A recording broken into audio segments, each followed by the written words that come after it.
Hello student, आप सभी का एमडी टेक्निकल क्लासेस में बहुत बहुत स्वागत है। तो बच्चा लोग, जैसा कि आपको पता है कि 5 दिसंबर के पहले शिफ्ट का एग्जाम कंप्लीट हो चुका है।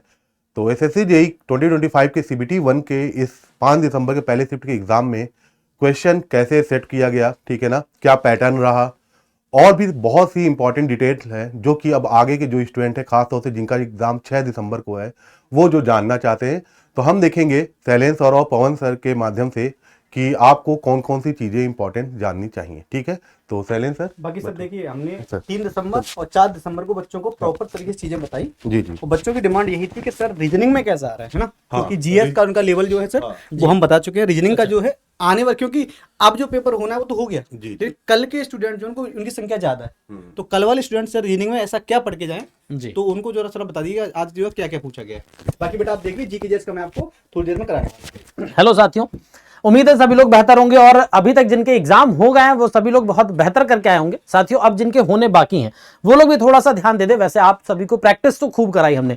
जीरो से एडवांस तक का जो हम लोग बैच पढ़ रहे थे उसमें भी कराई हमने, और बाद में भी कई तरीके के।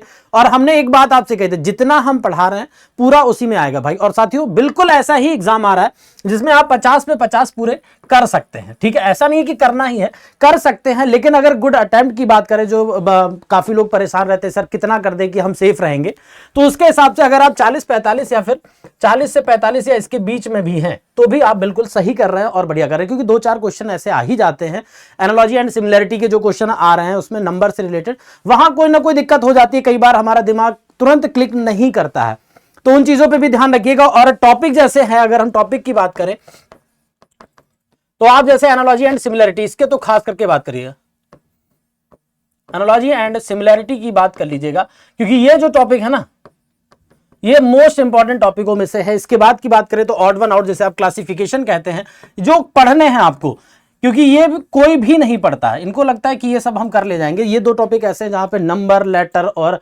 वर्ड तीनों से पूछे जाते हैं भाई। ठीक है, फिगर से भी पूछ ले जाते हैं, फिगर बेस्ड भी क्वेश्चन आए हैं भाई, फिगर बेस्ड भी क्वेश्चन आया आपके, चाहे वो डाइस हो, चाहे भाई एम्बेडेड फिगर का हो, फिगर सीरीज भी बन सकता है। तो नॉन वर्बल में आप ध्यान रखिएगा कि भाई यहां से फिगर काउंटिंग, डाइस जैसे चैप्टर भी आपको पढ़ने हैं। ठीक है, रिवाइज एक बार करना है, पढ़ तो आप चुके ही हैं सब कुछ, क्योंकि अभी तक जितनी तैयारी आपकी है उसको बस एक बार अगर रिवाइज कर लेते हैं तो और ज्यादा बेहतर हो जाएगा भाई यहां पे। ठीक है, सिटिंग अरेंजमेंट की बात करें, अगर हम सिटिंग अरेंजमेंट की बात करें तो मैंने आपसे क्लास के टाइम पे भी कहा था कि मोस्ट इंपॉर्टेंट है भाई, और ये स्टार बना लो। यहां पे ब्लड रिलेशन की बात करें, ब्लड रिलेशन से कम आपको एक कोडेड ब्लड रिलेशन का क्वेश्चन जरूर से देखने को मिलेगा भाई, कोडेड ब्लड रिलेशन का देखने को जरूर से मिलेगा, इस चीज का ध्यान रखिएगा। कोडिंग डिकोडिंग ये चैप्टर ऐसे हैं जो भाई लिख के हमेशा ही आते हैं, कोई भी एग्जाम आपका हो, कोडिंग डिकोडिंग की बात करेंगे तो ये भी भाई जरूर से आता है। और यहां पे अल्फाबेट सीरीज है या नंबर सीरीज है, अल्फाबेट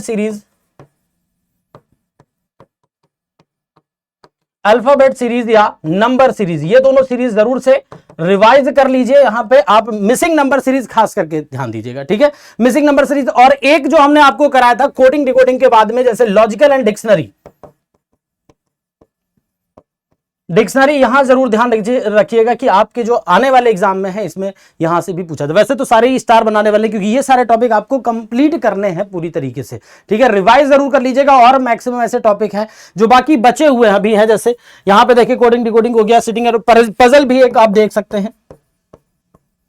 ठीक है, पजल्स को भी जरूर से पढ़ लीजिएगा, जिसमें खास करके बॉक्स और जो फ्लोर बेस आता है इनको ध्यान रखेंगे। ठीक है, तो ये सब चीजें हैं जिसपे आपको ध्यान रखना है कि कौन कौन से टॉपिक मोस्ट इंपॉर्टेंट है, वो सारे हमने यहां स्क्रीन पे लिख दिए, आप ये देख लीजिएगा। और भी बहुत सारे ऐसे हैं जैसे स्टेटमेंट बेस्ड आते हैं, जो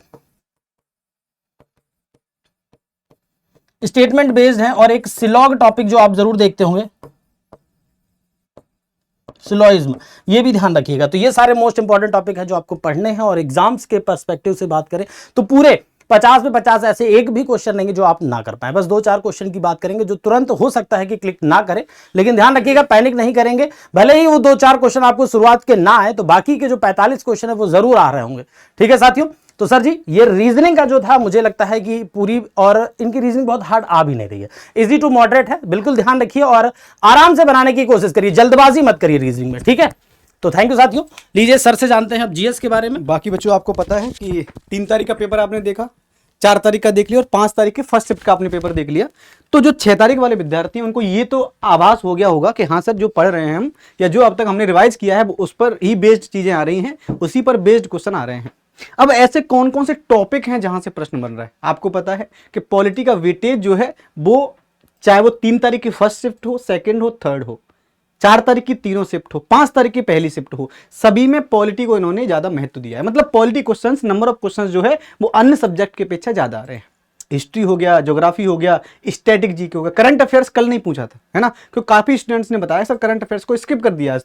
तो करंट अफेयर्स का वेटेज पता है कहां पर ज्यादा रहता है? जैसे इकोनॉमिक्स है तो इकोनॉमिक्स से प्रश्न पूछा है तो वो इकोनॉमिक्स का प्रश्न जो है करंट बेस्ड ही रहता है। तो आप ये मत समझना कि करंट पूछ नहीं रहा है, करंट पूछ लेगा। इतिहास से मान लो कोई आर्किटेक्ट से प्रश्न पूछ लिया इतिहास के अंदर, या फिर कोई नया नेशनल पार्क है उससे प्रश्न पूछ लिया तो वो करंट का प्रश्न है ना। मान लो नया प्रश्न पूछा है, जीआई टैग से प्रश्न पूछ लिया तो वो करंट का प्रश्न है। किसको कौन सा अवार्ड दिया गया ये प्रश्न पूछ लिया तो ये भी आपका करंट का बेस्ड का क्वेश्चन है। तो जो करंट, आप ये मत समझना कि प्रधानमंत्री की यात्रा कहां पर कौन सी, यही करंट अफेयर्स है। करंट अफेयर्स में प्रश्न आपसे नेशनल पार्क में भी पूछेगा तो वो भी करंट का ही है, क्योंकि नए नए जो है नेशनल पार्क अभी बन रहे हैं वो करंट बेस्ड है। ठीक है भाई, अब हम बात करते हैं कि जो आपके टॉपिक आए हैं या जो आपके टॉपिक से प्रश्न ज्यादा आ रहे हैं वो किन से आ रहे हैं।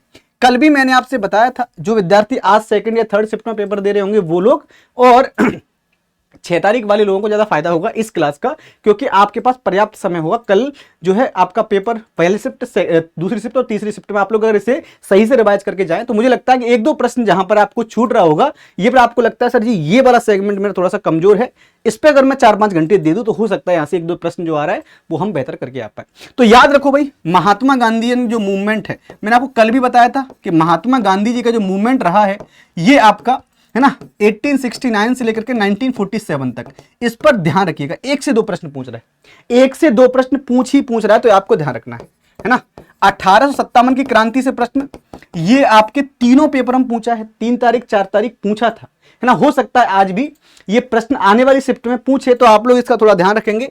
इसके अलावा मुगल से प्रश्न पहले दिन पूछा था, आज ने कल के पेपर में कोई मुगल से प्रश्न पूछा नहीं, इसका मतलब हो सकता है मुगल को स्किप कर दे। लेकिन हाँ, जो दिल्ली सल्तनत है ना, दिल्ली सल्तनत जो है, दिल्ली सल्तनत से प्रश्न बेटा आपसे बन रहा है तो आप लोग इसे पढ़ के जाइएगा। दिल्ली सल्तनत हो गया आपका, ठीक है भाई। राजपूत बहुत ज्यादा प्रश्न पूछ रहा है, राजपूत को थोड़ा ध्यान रखेंगे आप लोग, राजपूतों से प्रश्न बन रहा है ना। इसके अलावा जो विदेशी आक्रमणकारी हैं, चाहे वो अरब हो, तुर्क हो, इन सभी से प्रश्न पूछ रहा है तो आप लोग इनसे देख सकते हैं। प्राचीन कालीन जो पुस्तक है ना, बुक्स एंड ऑथर हैं, प्राचीन बुक्स एंड ऑथर जो है इनसे प्रश्न पूछ ले जा रहा है ना। इसके अलावा आपका मौर्यन से प्रश्न पूछ रहा है, प्लस गुप्ताज से प्रश्न पूछ रहा है, गुप्ताज से प्रश्न पूछ रहा है। इसके अलावा आपकी जो धार्मिक क्रांतियां हुई हैं जिसमें आपके बौद्ध धर्म है ना प्लस जैन धर्म है ना, तो ये बौद्ध और जैनिज्म जो है दोनों को आप लोग पढ़ के जाइएगा। इंडस वैली सिविलाइजेशन से पहले दिन प्रश्न पूछा था, उसके बाद कोई प्रश्न इंडस वैली से तो नहीं आया है। तो इतिहास के पॉइंट ऑफ व्यू से अगर हम देखेंगे तो ये आपके सेगमेंट ऐसे हैं जो हिस्ट्री से आ रहे हैं, है ना। हिस्ट्री में जो क्वेश्चन बन रहा है बेटा वो यहीं से बन रहा है। आप कोई भी क्वेश्चन 3 तारीख से लेकर अब तक का उठा के देख लेंगे तो आपको लगेगा कि हाँ सर इनसे बाहर तो नहीं पूछ रहा है। तो हमें लगता है कि अगर हमें रिवीजन करने का, अगर हमें 12 घंटे का समय मिल रहा है तो इनमें से जो चीज आपकी छूटी हुई है, हालांकि आपने ज्यादा से चीजों को रिवाइज कर लिया होगा लेकिन मोस्टली चीजें छूटी हैं, तो आप लोग इनको 12 घंटे का समय है, आप लोग 2-3 घंटे 4 घंटे देकर के आप इसे रिवाइज कर सकते हो। अगर हम बात करें आगे पॉलिटी की, भाई पॉलिटी जो सेगमेंट है वो सबसे ज्यादा आ रहा है ना, सबसे ज्यादा। मतलब मैंने उस दिन भी आपको कहा था कि लगभग 12 से लेकर के 15 क्वेश्चन तक आपको पॉलिटी से देखने को मिल रहा है। 12 से लेकर 15 क्वेश्चन पॉलिटी से देखने को मिल रहे हैं। अब पॉलिटी से कौन से प्रश्न आते हैं, कौन से ऐसे टॉपिक हैं जिनको सर हमें पढ़ के जाना ही जाना है। याद रखना मेरे भाई, संविधान सभा से प्रश्न बन रहा है ना, कॉन्स्टिट्यूंट असेंबली जो है संविधान सभा से प्रश्न बन रहा है ना। इसके अलावा विदेशी स्रोत क्या है, अनुसूचियां और भाग कौन कौन से, किस अनुसूची में क्या क्या दे रखा है, ठीक है भाई। इसके अलावा फंडामेंटल राइट्स हैं, डीपीएसपी हैं और फंडामेंटल ड्यूटीज हैं, मतलब मूल अधिकार हैं, नीति निर्देशक तत्व हैं और आपके मूल कर्तव्य हैं। इनसे 1 से 2 प्रश्न आ जा रहा है, पढ़ लीजिएगा मेरे भाई सही से। इसके अलावा सबसे इंपॉर्टेंट भाग 5 और भाग 6, भाग 5 और भाग 6 ये बहुत इंपॉर्टेंट हो जाते हैं भाई। भाग 5 में राष्ट्रपति, उपराष्ट्रपति, प्रधानमंत्री, महान्यायवादी, मंत्री परिषद, संसद, लोकसभा, राज्यसभा और सुप्रीम कोर्ट और कैग, ये आपको भाग 5 में है। बहुत इंपॉर्टेंट सेगमेंट है भाग 5। बेटा मैं आपको गारंटी देता हूं कि पॉलिटी का 50% से ज्यादा सेक्शन है, पोर्शन यहीं से आता है। तो भाग 5 को अच्छे से रिवाइज कर लीजिए, एक एक आर्टिकल आप उसको बढ़िया से रिवाइज करके जाएंगे भाई। भाग 6 में वही है, राज्यपाल है, मुख्यमंत्री, मुख्यमंत्री की मंत्रिपरिषद, महाधिवक्ता, विधानमंडल है ना, विधान परिषद, विधानसभा और बाद में हाई कोर्ट।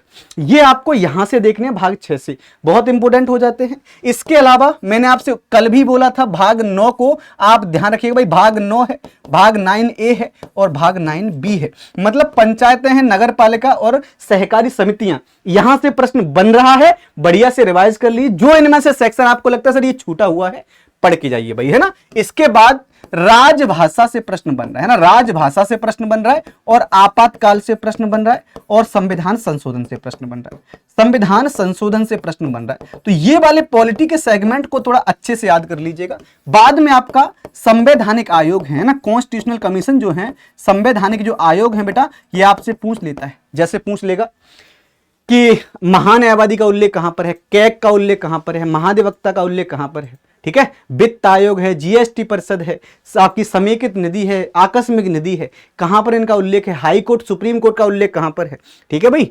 लोक सेवा आयोग है, राज्य लोक सेवा आयोग है, संघ लोक सेवा आयोग हो गया, SC ST आयोग हो गया, इन सभी से प्रश्न बन रहा है। तो संवैधानिक आयोग है ये, इनसे प्रश्न बहुत पूछ रहा है। तो पॉलिटी में यही 4 से 5 टॉपिक हैं भाई, यहां से 12 से 13 प्रश्न आ रहे हैं। मैंने पढ़ाते समय आपको बताया था कि अगर जीके जीएस में सबसे सरल कोई चीज है तो यही है। क्यों? क्योंकि हमारे आसपास के परिवेश से जुड़ा हुआ विषय है। आपको हमारे आसपास प्रधान है उसके बारे में पूछ लेगा, नगर पालिका के बारे में पूछ लेगा, राष्ट्रपति, प्रधानमंत्री, मुख्यमंत्री के बारे में पूछ लेगा। तो बहुत ही इंपॉर्टेंट सेगमेंट है, वो सरल सेगमेंट है, सबसे ज्यादा आने वाला सेगमेंट यही है। अगर हम यहाँ ज्योग्राफी की बात कर लें भाई, तो ज्योग्राफी में पर्वत, पहाड़, नदियां, झरने हैं, है ना, जलप्रपात हैं, दर्रे हैं, यही पूछे जाते हैं, अभी भी यही पूछ रहा है। वर्ल्ड ज्योग्राफी में आपके जो आपका पूरा का पूरा जो सौरमंडल वाला सेगमेंट है ना, ज्वालामुखी, सौरमंडल, भूकंप, इनसे प्रश्न पूछ रहा है। क्षेत्रीय भूगोल में इसमें दक्षिण अमेरिका, उत्तरी अमेरिका, अफ्रीका, इन सभी से प्रश्न आ कभी कभी पूछता है, कभी कभी नहीं पूछ रहा है। तो इनको आप लोग बेहतरीन तरीके से पढ़ के चले जाएंगे, तो उम्मीद है कि आप लोग अच्छा करके आ रहे होंगे। वहां स्टैटिक जीके आपका रहेगा भाई, है ना।